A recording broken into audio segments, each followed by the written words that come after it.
He said, truly I say to you, unless you turn and become like children, you will never enter the kingdom of heaven. Do you know that in years past that verse has actually been used as a proof text for infant baptism? And people believed that what Jesus was saying there is that unless you are entered into the kingdom as a little child, you won't enter.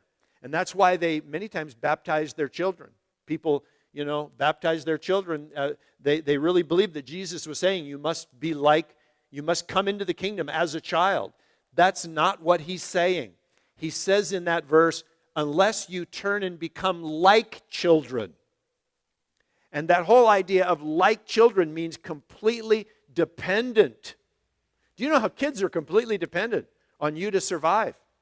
Especially when they're really little. Now, they can get to the point where, they grow up and they can feed themselves. What a delight that is for parents, right? When you wake up on a Saturday morning and the kids are going, I'm hungry, and you say, go get some cereal or something like that. But there's those times before that if you don't get up and get them something to eat, they can't eat. They're utterly dependent on you. And it's really that dependence that Jesus is referring to here when he talks about children.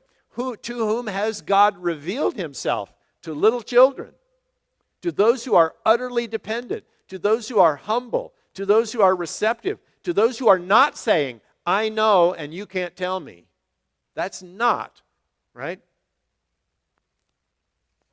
And so having an understanding of God's will and even being saved is all predicated upon becoming like little children.